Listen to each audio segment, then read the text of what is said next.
Let's try it.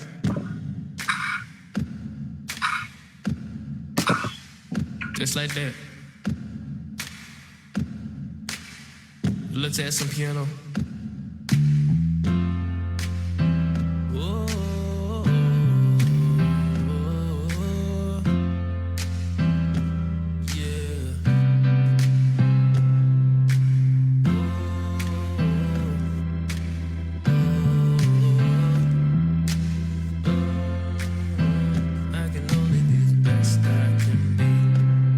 Sometimes I fall short, and times might not think, but at the end of the day, I can only be the best I can be. If we were all perfect, then there's no growth to see, 'cause we're all human and we only can be the best we can be. Come on, best I can be, best I can be. No matter your flaws, you can only be the best you can be. If we can help another, they'll be perfect to me. But in the end of the day, I can only be the best I can be. Yeah. Sometimes I sit back and I wonder, how do I just get better? I know we can, I'll improve it more and more. I will help you. I never plan to sit around because the action's forever, and I'm getting to the point I want to change for the better. Sometimes I sit back and I wonder, how do I just get better? I know we can, I'll improve it more and more. I will help you. I never plan to sit around because the action's forever, and I'm getting to the point I want to change for the better. Oh, the best I can be, best I can be. No matter your flaws, you can always be the best you can be. If we can help each other, that'll be perfect to me. But at the end of the day, we can only be the best we can be. Say oh, say oh, say oh, best we can be. Say oh.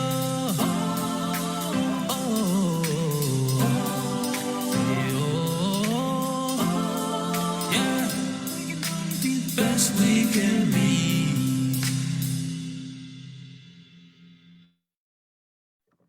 Hello, everyone, and welcome to day 28 of the Great African American Read-In. My name is Gloria Kitchen. I am so happy to be Mr. Debbie, have me over here laughing. I'm so happy to be here on this evening because we have one of our amazing and one of our favorite authors on today, which is Coach Mo. And also, I'm just so happy that she's here to share with us on tonight. And Mr. Denby, how are you doing before we turn it over to Coach Mo? How are you doing tonight? I am super excited. I am so glad we made it through these 28 days and we were introduced to new authors this year. And I'm glad that some of the ones who were from last year have come back to be with us. And this is just a perfect way to close out the Great African American Read-In with Coach Mo, because I know she's going to give us some motivation. She's not just going to give us a story, but we're going to be motivated by the time we leave here today. I'm just saying, come on with it. All right, Coach Mo, we turning it over to you right now.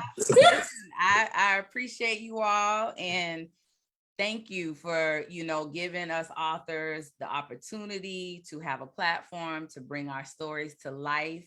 I'm encouraging anyone watching this, webinar, this series, that you can be an author. All it takes is you to want to do it. The tools are there. So all my young queens and kings, make sure you are thinking about leaving your name somewhere on this earth by writing your own story. So with that being said, since we're closing out February, I've got a couple of things I wanted to bring to you all today that I decided to write. And the first one is a little fun poem, and then we're going to get into some Black history things, because we have to make sure we acknowledge this month, especially since we're ending out February. So are y'all ready?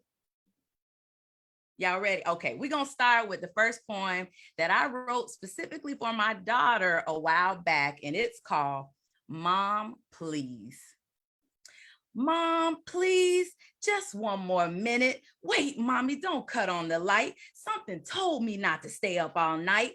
I was dreaming of a world where there was no school. Ugh, I better catch my drool. Maybe dream was about ice cream, our colorful, humongous, big gumball machines, candies, cookies, chips, or even lemon heads.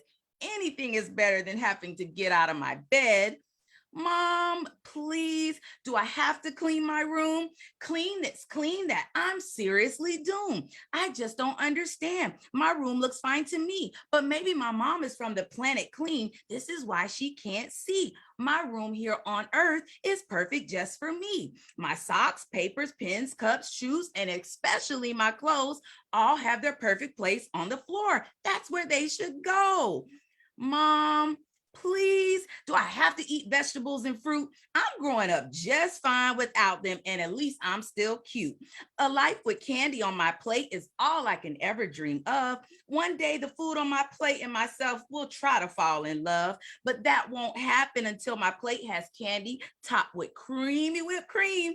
Oh no, here I go, drooling again in my dream. Mom, please, do I have to really take a shower? I was only outside for a split second. I'm sure I'm not too sour. There should be a 5-second rule when it comes to taking a bath. But knowing me, I still mess up because I'm not that good at math. Clean my ears, brush my teeth. Oh, and you better use some soap. I give up, guys. No more dreams. It's at a loss. I'm out of all hope. Hey, guys, you, and you. Weren't you told that the word please was the magical clue? Apparently, it is not so true, because if it won't work for me, it's not going to work for you. Mom says, don't forget to wash your hands, especially after you sneeze. Achoo! No sense in saying it anymore, but guys, it's worth a try. Mom, please. So that was Mom, Please. I hope you all enjoyed that poem. Do y'all want me to give y'all a little second to, oh, my phone is ringing.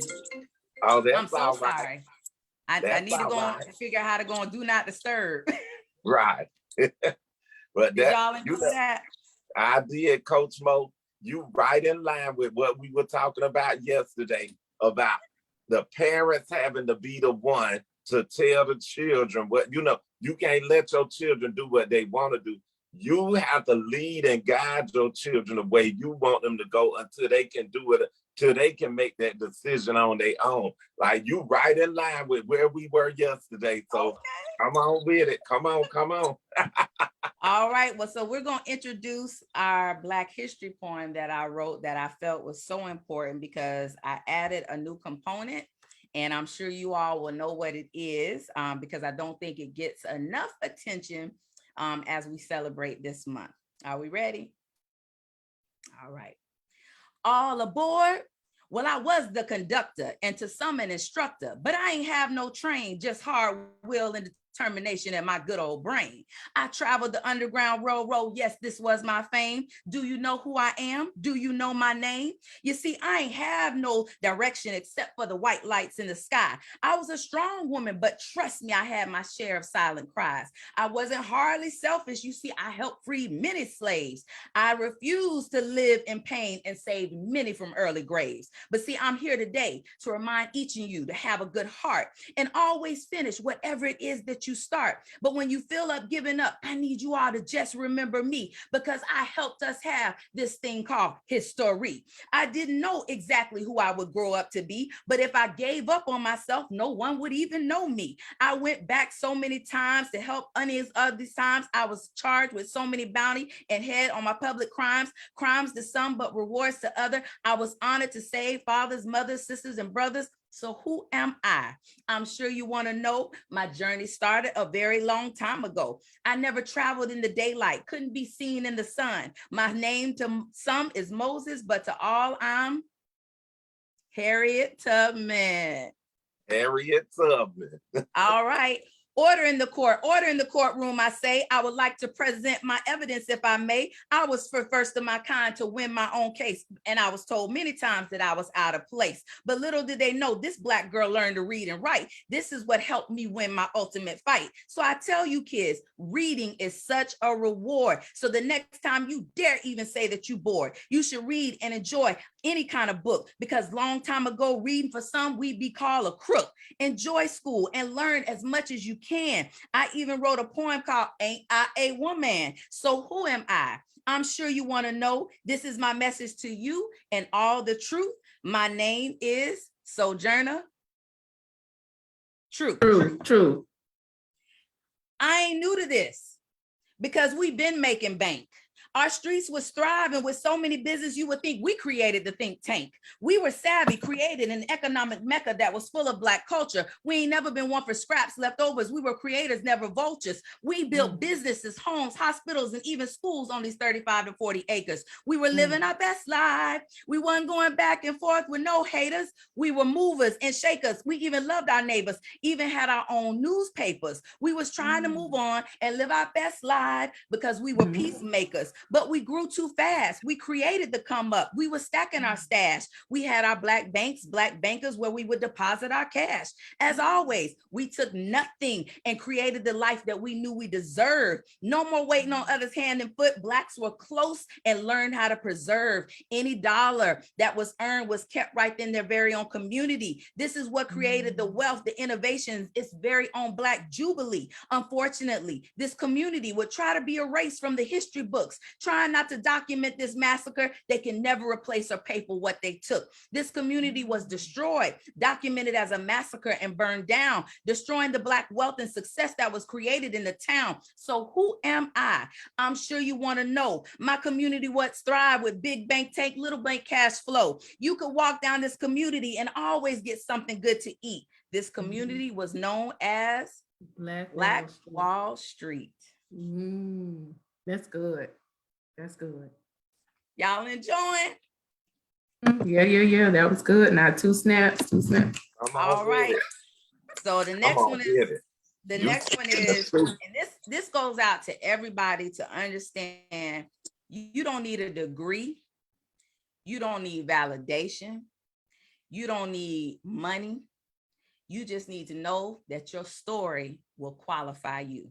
And this poem is called My Story Qualifies Me. I have been broken, hurt, disappointed, and rejected. And feeling like this hurt was definitely not something I expected. I treated everyone nice and was known as the kind girl. But how does the hurt girl to begin to embrace this type of world? Some brush their feelings under this thing called a rug, and some overcome their hurt and pain by asking for a hug. Some of us have not even begun to heal, while others still feel sorry for themselves as if their fate is sealed. See, I encourage you to embrace your stories, embrace your pages, because life is like chapters. It's given in stages. Pain doesn't pick us, and no one deserves that feeling. But ignoring the pain only slows your own healing. When I stopped saying why and began to be me, bear with me, folks. We just starting to sip on this tea. See, I stopped feeling sorry for myself at an early age. I didn't belong on a leash or in a self-made cage. I'm not saying I'm perfect, but I learned to embrace me, because no one can lock no doors if I hold the master key. I struggle some days with the pain like everyone, you know. I learned that my words had a powerful glow. I started to write, and my words became my outlet. I wrote so many words, they became my best outfit.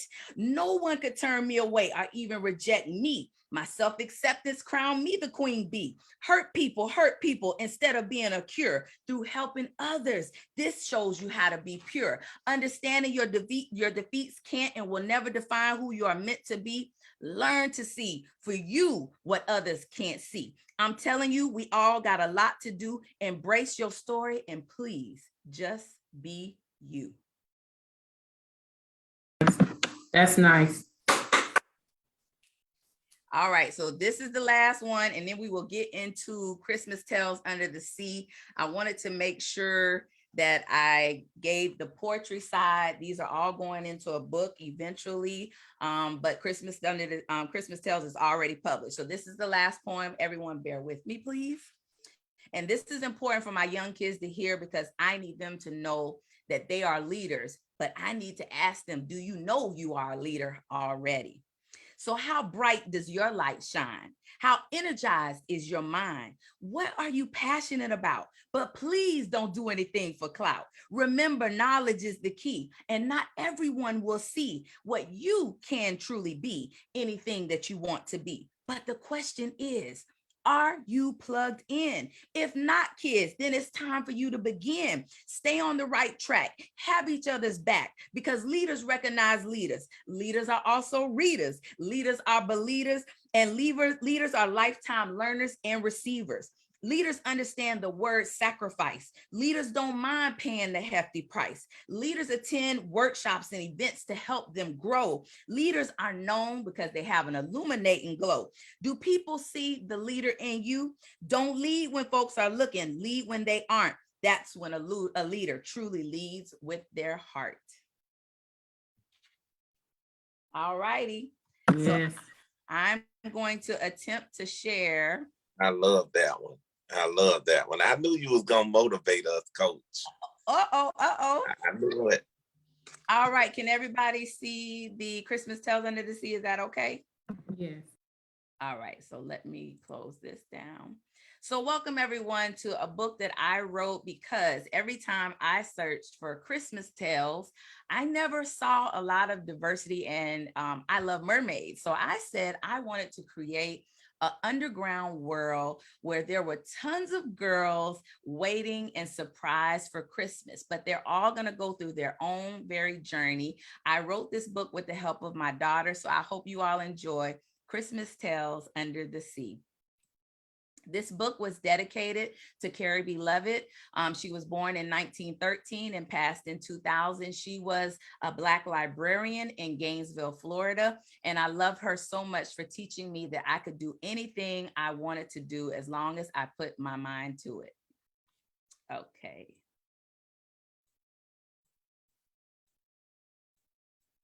All right, so we'll start with the first story, and it is called The Biggest Pearl in the World.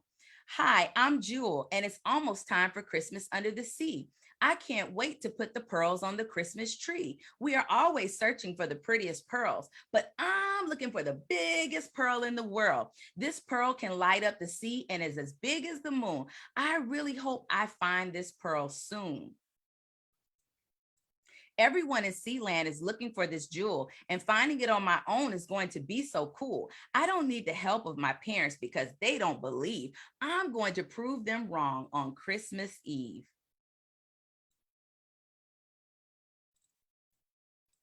I wrote to Santa and told him I needed the secret map to discover exactly where this pearl is at. That is just one thing on my Christmas list. I have to be a good mermaid so my wish isn't missed. I ran across this treasure box full of gifts, but it's missing the most important thing on my Christmas list. Have you ever wanted something so bad that you think about it night and day? Maybe it will magically arrive on Santa's sleigh. This pearl is as white as the ocean sand, and others say it's as pretty as the trees on the land. No one has ever really seen this pearl, but I promise I will be the first to find the biggest pearl in the world. The end. Now we're going into Peppermint Island. Hi, I'm Minty, and it's almost time for Christmas Under the Sea. This means I get presents that are made just for me. I have one big item on my Christmas wish list. If you can't tell by my name, guess I will give you a hint. I love things that have a minty taste. I'm trying to find a minty magical place. Everything there is made of peppermint candy, including the house and the trees. They also have special peppermint bees. I heard there are bags and bags of my special red and white candy, and I have my matching red and white bag handy. To grab all the mint candy, at least that's my plan, when I finally get to Peppermint Island. All the mint candy is free to the mermaids who were nice and kind. I hope Peppermint Island is not too hard to find. I'm ready to sacrifice all my other items on my list just to get my one peppermint Christmas wish. The end. Now we're going into Hidden Treasures. Hi, I'm Majesty, and it's almost Christmas time under the sea. I love everything somewhat piratey. There's someone who likes to try and take all of our gifts. He is green, mean, and has a slight stench. He hates Christmas songs, riddles, and even the colorful lights. He tries to sneak and take our gifts at night. His goal is to make everyone sad by disappointing disappointing us on Christmas Day, but I help protect our gifts and keep him away. He attempts to ruin the Christmas season by sneaking and plotting his plans. Do you know of someone like this in your land? Well, if they are not happy with the Christmas time of the year, you might just have to have a green monster near. Maybe we can teach them what Christmas is all about so they can love Christmas and no longer pout. I have tried to catch him to give him a Christmas hug, but he always gets away like the lightning bugs. Little does the green guy know, we have something special to give him. To catch the green guy means I have to be fast when I swim. I'm a friendly pirate that protects our gifts, and there are pirate mermaids that also take shifts. He sneaks in and out of the sea without being seen. Sometimes I wonder if the green guy is really that mean. Maybe he is afraid of making friends. I'm going to catch him this time to put this to an end. I found a map that says it's the green guy directions. It's time for the green guy to learn a lesson that he too can learn to love the Christmas time. And we will be friends for a very, very long time. The end. This one is called Naughty or Nice. Hi, I'm Noelle, and it's almost Christmas time under the sea. I'm trying to find Santa and the gifts under the tree. I think I've been nice. Hopefully Santa will agree. But did you know that these gifts aren't free? There's a special list that has our names split. I often wonder how he gets all the names to fit. No one wants their name on the naughty part, and being good all year round is the best way to start. Try to be nice, kind, and always think of others. And yes, you have to be nice to your brother. If you did something naughty, you have a chance to make it right because Santa sees everything in sight. Everyone makes mistakes here and there. Just make sure your heart remains nice and fair. Fair to others who you might be around because you don't want to let Santa down. He wants everyone to get put on the nice side. Sometimes saying sorry is worth more than your pride. Be fair to others who you are around because you don't want to let Santa down. Mistakes can happen, and I'm sure Santa understands that you might need just one more chance and a helping hand. I'm pretty sure my name should be under nice, which is a good thing that Santa checks his list twice. I've been nice and kind of also made up for my mistakes. That's what I heard it really takes. Enjoy your gifts under your tree, but don't forget the best gift of all is love. The next short story is Build a Snowman. Hi, I'm Crystal, and it's almost Christmas time under the sea. I'm ready to build a snowman, and hopefully you all can help me. Snowmen can only be built during this magical time of the year because this is when the special sea snow begins to appear. Underwater snowmen are magical and different than snowmen on land because they can only stay together with a touch of mermaid hands. Coral carrots for the nose, red seaweed for his scarf, and the buttons are found from the pretty things land people drop. The sticks are easily found, and the rest requires our love and care. Have you ever wondered why snowmen don't have hair? I can't wait to build him during this magical sea weather. The only sad thing is my snowman can't last forever. Hopefully all the pieces are easier to find this year so we can celebrate our snowman with smiles and Christmas cheer. Snowmen become our Christmas friends as we sing so many Christmas songs. Being next to my snowman is exactly where I belong. It might take some time to find all of his parts, but this is what makes my snowman close to my heart. The end. So I hope you all enjoyed Christmas Tales Under the Sea, written by myself, Coach Mo, and co-authored by my daughter, Destiny Corker. I'm going to end. I love it. I really do. I love it. I think you did a wonderful job. And when I believe it was last year when I reached out to you about it, I went ahead and I got the book and I read the book and I thought about the fact that you brought together two things that people love. People love the ocean. They love under the sea. And then also you have three things in there. You have the ocean. You also have Christmas, the holiday season. And I think bridging those two things together was very beautiful. In addition to that, I also wanted to say that I like the diversity portion that you have in there because it's a little representation of everybody in there as well. So I know that I shared that with you, that the diversity piece, but just listening to it now, I'm like, okay, you brought a lot of really nice elements. And then it's a very pleasant and happy story. So it makes you feel good, the tales of all of them brought together. So it's a good feeling. You don't leave like, you leave with it like a you leave with a good, a good air, you have good feelings in this. And I think it's just an amazing thing how you brought together, and then each one of them have their little tales. So it's something that somebody could read all year round, because even though we do Christmas in July, it's something that somebody could revisit, especially if you have a little girl who loves mermaids. She'll probably read this book all year round. Everybody be like, this is my favorite book. You got a mermaid, read this to me. So you did a wonderful job, as always. You've done a wonderful job.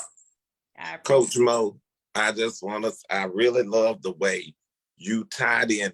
It's an imaginative story, like you using all the imagination, mermaids and Christmas under the sea, but you add in just a little bit of growth mindset with all of those stories. All of those stories have some teaching behind it.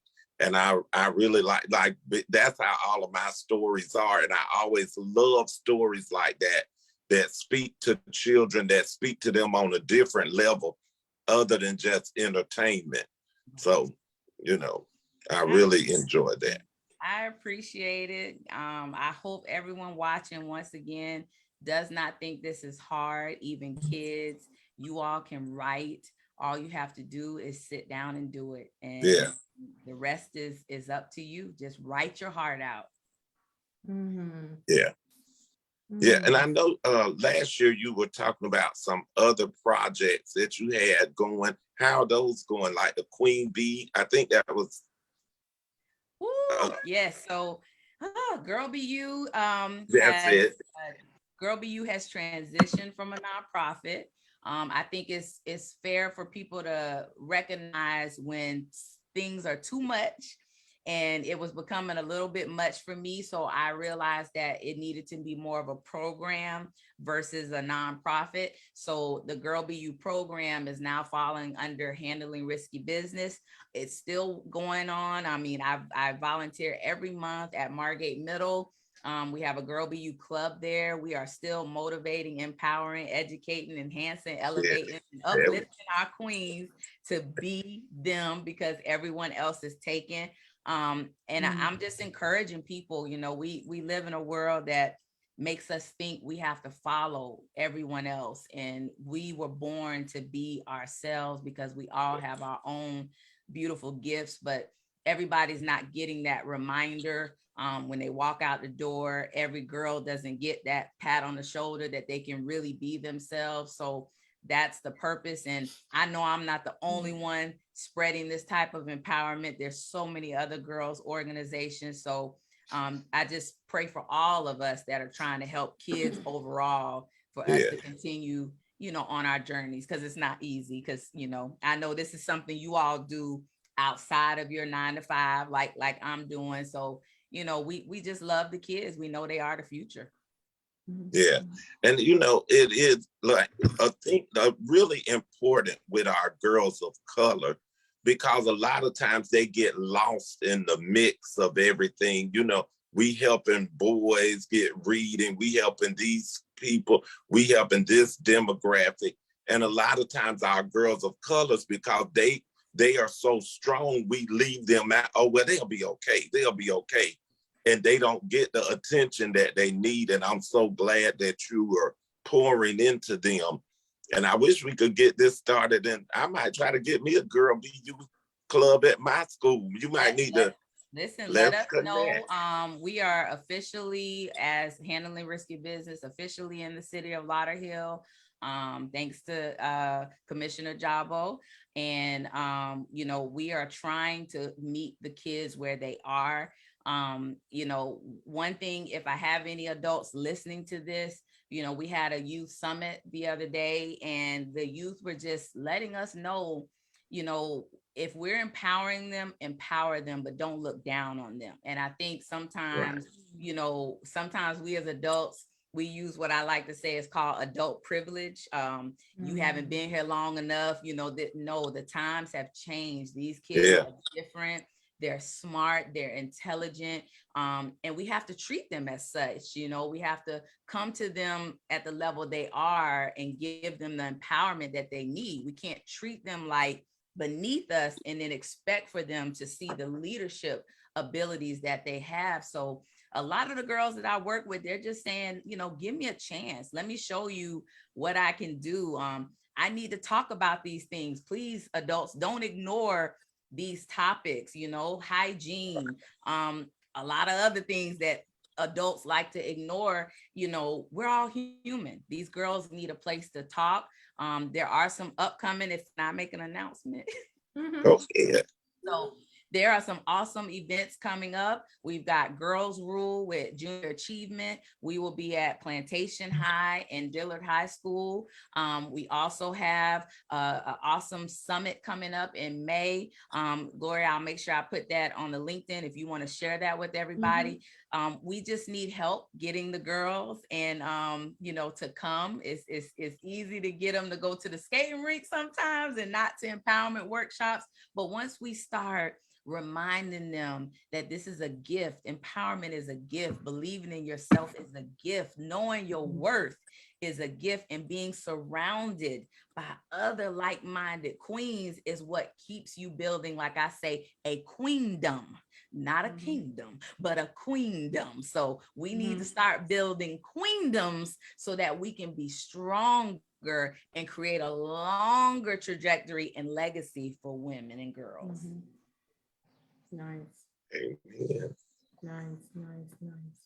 Wow. But you do a lot of work, and you know, I met you at a pitch competition. That's how I met you years ago for business stuff. And the things you said, and you know, I'm just thinking about it. You was like, you should have said this, and you know, but you have always been very. And then you said, but it's okay, it's okay. But you have always been very motivational, like from the moment that I saw you, you know, and so I think like you are really in your purpose driven zone, you know what I mean? And so I appreciate that you have like defined you define who you are, what you're supposed to be doing, and you're actively doing it. So, you know, I know you have a really huge presence on LinkedIn. You know, I don't know if the other people know that because I follow you on LinkedIn. I follow you on LinkedIn ever since that day, and for the most part. And so, but I think that you've really done a great thing. I think that you're doing amazing work. Outside, you know, you just saying a little bit of something that you do, but you do a whole lot of stuff. But you really are doing your thing. Well, you really are. I cannot do it by myself. I've got great people like you that, you know, open platforms like this to help, you know, give me a place to speak and empower. I just try to give people what I didn't have and what I yearned for growing up. I remind people all the time that, you know, if I was to fall down and scrape my knee and someone see my knee is bleeding, everyone will come to my rescue. But when I'm broken on the inside and I've learned to smile like this all the time, no one ever asked me if I needed help, you know, so we've got to learn to recognize, you know, our young girls and boys, and I call them young queens and kings because, you know, they've learned to adapt with a fake smile. They've learned to have to go to school and deal with things that are happening back home. Right. And it's almost like even workplaces are starting to realize you can't leave who you are at the door. You are a human being no matter what. And our students are human just as we are. So sometimes, you know, I think my son or either my daughter, one of them told me best. They were like, Mommy, I may have come from you, but I was here to be made through you, meaning you came from me, but everything that you're supposed to do is through me, not me deciding what you should do. And we all have our, you know, goals for our kids, our students and everything. But I just think it's time for us to really empower and encourage them to speak for themselves. I often go to things and I see people over talk the kids, and I'm like, no, no, no, no, no, no, no. I want to hear from them. I want to empower them to talk. We need to create more youth panels, where kids are comfortable. People always say, Yeah.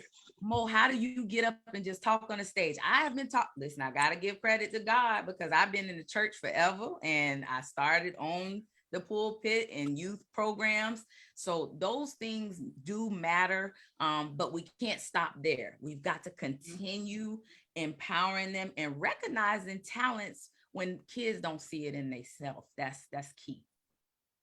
Yeah. I often say to when I'm doing workshops and things, I often say, I take that old scripture and I change it around and say, where the spirit of learning is, there is liberty. And when kids feel comfortable enough to question you as a teacher and question things that you do and speak out, that means they are actually learning. That's where the learning takes place. When they are actually, when they can question and they can dialogue with you, that's when they're actually learning and growing.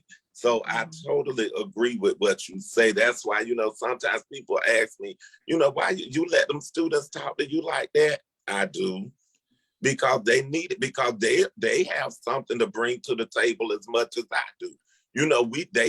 Hell, I didn't mean to cuss on Children's Island. Some of them have been through more things that at their young age than I ever thought about being, some of them watching people get shot and, things like that. I've never even thought about any of that stuff. Yeah. And some of them have already gone through it. It's so true, and it's out of sight, out of mind until it hits your front doorstep. Yeah. And I tell people that all the time, like, I've been doing community work for a long time, but there's things like you say, I just did not know what's happening. I just, I was blind to it because it wasn't coming to my front doorstep, which is why just more awareness of, a lot of things that, our kids don't feel can happen to them, need to be discussed. So I'm proud to hear that you encourage the open dialogue, because, they have to have a safe space. They have to learn how to conversate and have a good dialogue, because it's crazy how people expect our kids when they turn 18 to just have developed this sense of conversation and ability to collaborate, on a higher communication level. But if we're constantly shutting them down, saying we're the adults,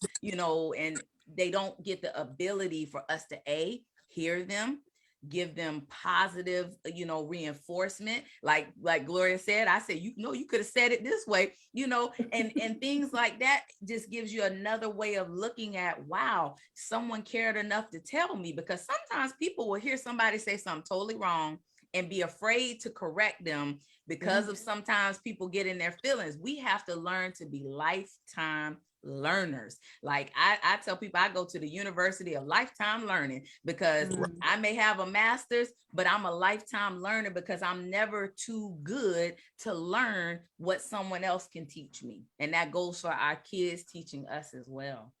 Right. And then also another thing, what you were mentioning, Coach Mo, is that I believe that we all have to become receptive of knowing that we do have people that really value us and care about us to tell us the truth. Because while we will say things, I know I used to get hot. I mean, hit it to the max, when someone would say something, because, when you're working on yourself and trying to do the best that you can possibly do, and then you have someone come in to tell you, not like they come to say something to you, you will take offense. Because I know I would take offense and say, well, I'm doing the best I can. Like, but this person over here, they not, this person over here, because I was one of those people, like, they're not doing nothing. And why did you not say nothing to them? But you know what? I think it's all about energy. Your energy will connect you with somebody that you feel you need to connect with. And I'm that type of person, like, I'm very careful, but when I feel somebody has something good and I may know a gem that I hopefully can share, I just can't hold it to myself because it's not fair, So I think I've even learned to take, constructive feedback, because if someone's not constructively correcting you, then you're not around a better circle. You need a circle that's bigger and better than you, that I feel can help teach you more. So if you're not getting told something different, then we need to uplift and upgrade our circle. I always believe and creating an allyship. Just like you said, I met you how long ago? But I didn't stop communicating. I've tried to stay, in contact. And I think, that's how you learn who can possibly be a good ally. Often we think we are just appointed an ally. We're appointed a mentor. No, you've got to build that relationship with people so that they feel comfortable. And like you said, Kiri, it's the same thing with the kids. They have to feel comfortable that what you're telling them is really for them and not you just feeling like you using your adult privilege, So I think it comes from a great space, when we are able to help each other grow. Right. Yeah. I go ahead. You was getting ready to say something, Mr. Denby. I was just gonna say a classic saying is, well, I said about children, but adults too. People don't learn from people that they don't trust or know. If I don't know you, or so even if I don't know you, if I'm just meeting you, but if I don't trust you, I'm not going to receive anything from you. So, that's why you being a motivational speaker, I know Coach Mo, sometimes you have to get on stage and present yourself real quick and connect with those people. And then they like, oh, well, I can learn, just from that little bit of time, you've connected with those people. And that's what you have to remember. When you connect with, as soon as you open your mouth, I can tell whether I'm trust you or whether I'm not going to deal with it. So, yeah. But it's the truth. Listen, it is the truth. But I will say this. For people like all of us, community leaders, people who are, at the heart of caring for our communities, we have to also be given grace and mercy. It is a lot of pressure. Being an empowerment person, it is a lot of pressure. Being a coach, I hold myself so hard sometimes that I have to learn that I'm allowed to make a mistake. I'm allowed to not be perfect. I'm allowed to struggle too. And that's when I've learned personally to try to accept compliments. I'm one of those people, when people used to compliment me, I'd be like, oh, no, it's okay. But guess what? I've learned that I'm allowed to accept that compliment because I need that fuel to come back into me so that I can be fueled to give that compliment and that energy to somebody else. So, we need grace and mercy. We are not perfect, but we are often held to that, because society likes to put community people on a higher level. We're humans who just care about other humans' outcomes more than we just do ourselves. So it doesn't make us, void of mistakes. It doesn't make us, void, because mistakes are what helped me teach my girls. If I wasn't real and didn't go through the things that I went through, they would see right through it. They'll be like, she coming in here telling us this stuff. She ain't never been through none of this. No, I got how they said, I got the receipts. I got the receipts to show you all how you can go from this to this, even in the career that I'm in. I like to encourage people to know this. I went 21 plus years as executive roles without having a bachelor's degree. Nobody knew that. Nobody knew I'm sitting in boardrooms, with banks and executives and did not have a bachelor's. So never let certain things hold you down or feel that, having a higher education is going to stop you, because that's not everybody's journey. I just recently got my bachelor's in 2019 and got my master's last year. But I was still able to move myself because I was determined and I learned my worth. So that's a little nugget to all my young queens and kings who might be struggling. with the pressure of school. School is a great concept, but we got to stop teaching our kids school and not teach them school and entrepreneurship. It should be a combination of both, because times have changed. There's no more going to get a degree and find a good job. No, it's go get a degree, find a good job, and create multiple streams of income so that we can create generational wealth and break a lot of these gaps that we have, as people of color. Yeah. Yeah. Coach Mo, will you tell the people where they can find your books? Yes, so Christmas Tales Under the Sea is right on Amazon. Now, I don't know how the algorithm really works, so you're going to have to literally type in Christmas Tales Under the Sea in the search box to find this book. It's a wonderful book, guys. It's also available on Kindle if you want to read it on, or your kids want to read it on a tablet. And like I said, I am working on the poetry side of the book, because a lot of people have asked me for some of these poems so that they can be able to recite them. I just got to do that work and put it in the book and put it together. So I'm looking forward to that to come out soon. Yeah. Okay. That's amazing. And I appreciate you all again, as always, for having us, authors on here. You make us feel bigger than, like when you say we got African-American authors, I'm like saying, come through. I made it to the African-American author read. I'm like, see, this is a big deal. Like, think about it. If I do, and I'm claiming, somehow get on a New York bestseller, or I get on the TED stage like I've been claiming for my future, I'm going to remember people who remember me when I didn't have millions and millions of accolades out there. This is where it starts. The people who recognized your work right when you were out there in the nitty gritty doing it. So I appreciate you all. Oh. But we thank you for making time for us to be on the Great African American Reading. And I am looking for that poetry book. Go on and put it together. It ain't gonna take much. Go ahead. You're right. I need to do it. I need to do it. So. The way that the KDP Amazon, you could just upload the document. Right? Just upload the document. Go on. From an author to an author, I'm just twiddling I need to go. Come on and put it together. Somebody out there need that. So, listen, see, maybe I needed that encouragement again. Let me push. I'm a push. That's what I do. Listen, I'm waiting on my reminder text. Don't forget me. Be like, Mo, when the book coming out? Yes. I'm always really full, like a good full of like motivation and encouragement every time I see you and I spend time with you. So this has really been a blessing, and I'm pretty sure with others who are listening and who will go back and watch the replay, they will definitely be empowered and influenced. And so I'm just really grateful that you like I say, you have a really big presence on LinkedIn. And for you to accept and say, yeah, come on, I was like, what?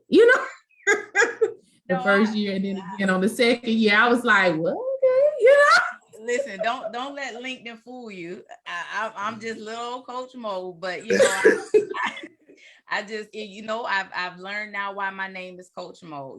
Some people, I was given that name and I realized I'm a recruiter.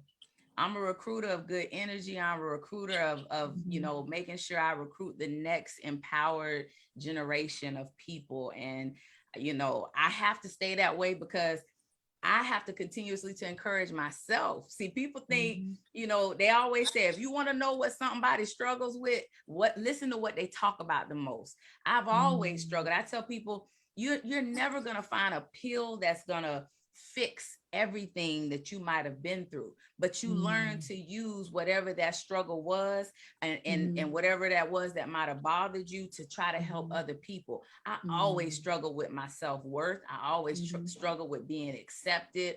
I look for love in all the wrong places because when you just don't know your worth, you do. So my goal is just to make sure I spread that back to so many young girls. And I mean, I can't even reach enough. Sometimes I'm mad at myself that, you know, I can't get to as many as I would want to. So I'm working. If Gloria, if you volunteering, if Kira, you volunteering, listen, I need to get to more schools. I just need to do more challenges with our queens. We have a new mirror on the wall challenge that I would love to come and bring to the kids so that they can, you know, do some empowerment activities. The women need the mirror on the wall challenge.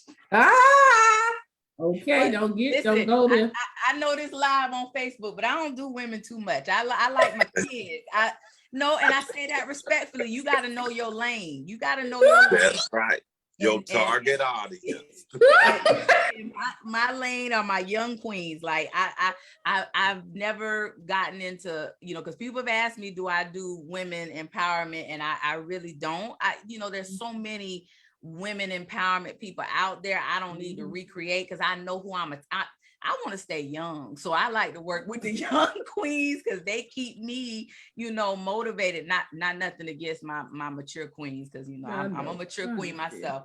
But I think we got to know our lane and don't recreate. You understand? Like there's so many other organizations I know out there empowering adult women. So yeah, I stay in my youth queen empowerment. But they do need that one. They need that mirror challenge. You know what I'm talking about. They're supposed to know one day I shared that they needed to. Lord knows they needed to. Yes. But we all didn't get it. I like to remind people, we not too long ago came from segregation. Like we talking about, you know, Black history.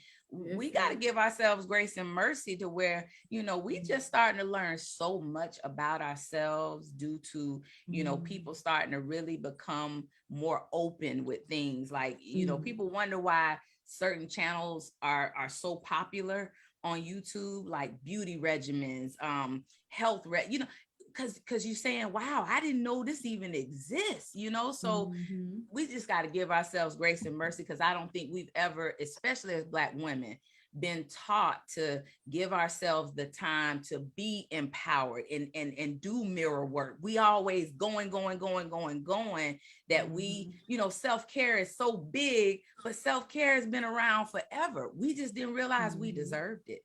And now I'm happy that we do. We take the time to do self-care, self-reflection, and, you know, just get back in that good zone.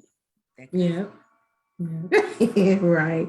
Well, again, I am just so grateful. And I do feel blessed that you were able to come on and join us on tonight.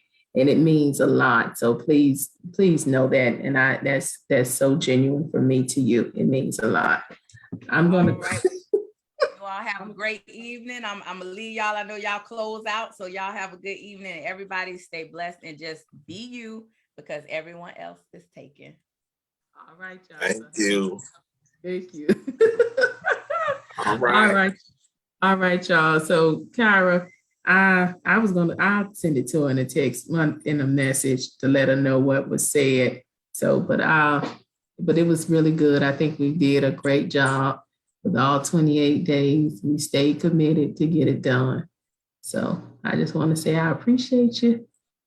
I appreciate you too, Miss Kitchen. I'm so glad you decided to do Children's Island and allow for the reading and get all these authors together. Thank you. And I want to give a special shout out to our missing counterpart, Jocelyn. We love you so much. We know you're busy and couldn't finish out the month with us, but we love you and we miss you. All right. All right. So we will see. Well, we'll probably do like a brief debrief next month for sure about the Great African American Reading and talk about some highlights, some of the things we enjoyed, a lot of the things we enjoyed and things of that nature. So to everyone, thank you for joining us as we close out for this year. And we will see you all on next year, and we'll see you throughout this year for sure. All right. Have a wonderful night, everyone. We are Children's Island, where learning is a breeze. And this is the conclusion of the Great African American Read-In. We have some more things that's coming on later on this next month and throughout the summer as well. So it's been amazing. All right. We done.